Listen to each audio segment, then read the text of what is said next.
ಸಿದ್ಧಲಿಂಗಯ್ಯ ಅವರ ನನ್ನ ಕವನ. ಗುಡಿಸಲಿನಲ್ಲಿ ಅರಳುವ ಗುಲಾಬಿ ನಕ್ಷತ್ರ ನನ್ನ ಕವನ. ಕತ್ತಲೆಯಲ್ಲಿ ಕಾಣುವ ಬೆಳಕು ಬಂಡಾಯದ ಈ ಕವನ. ಬದುಕ ಪ್ರೀತಿಸುವ ಬಡವರ ಮಗಳು ನಿರಾಭರಣೆ ಕವನ. ಜನಗಳು ತಿನ್ನುವ ಅನ್ನದ ಅಗುಳು ಜೀವ ನನ್ನ ಕವನ. ಚಿಮ್ಮಿ ಹರಿಯುವ ರಕ್ತದ ಕೋಡಿ ಕೆಂಪು ಕಡಲು ಕವನ. ಹೆಣ್ಣು ತುಳುಕಿಸಿದ ಕಣ್ಣೀರಿನ ಹನಿ ನನ್ನ ಪುಟ್ಟ ಕವನ. ಕಾಡಿನ ನಡುವೆ ಕಂಗೆಟ್ಟವರಿಗೆ ಕಂಡ ದಾರಿ ಕವನ. ನಡುರಾತ್ರಿಯಲ್ಲಿ ನಡುಗುವ ಜನತೆಗೆ ಧೈರ್ಯ ಕೊಡುವ ಕವನ. ಮರಳುಗಾಡಿನಲ್ಲಿ ಬೀಸುತ್ತಲಿರುವ ಬಿರುಗಾಳಿ ನನ್ನ ಕವನ. ಅರಮನೆಯಲ್ಲಿ ಉರುಳುತ್ತಲಿರುವ ಸಾವು ನನ್ನ ಕವನ.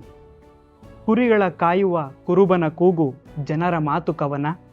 ಸೋತ ರಟ್ಟೆಗಳ ಹೂತ ಕಾಲುಗಳ ಬೆವರ ಹಸಿರು ಕವನ. ನನ್ನ ಜನದೊಡನೆ ನಾಡಿದ ಮಾತು ನಾನು ಕೊಡುವ ಕವನ. ನನ್ನ ಜನರ ನಾ ನೋಡಿದ ರೀತಿ ನನ್ನ ಒಡಲ ಕವನ. ನಮಸ್ಕಾರ.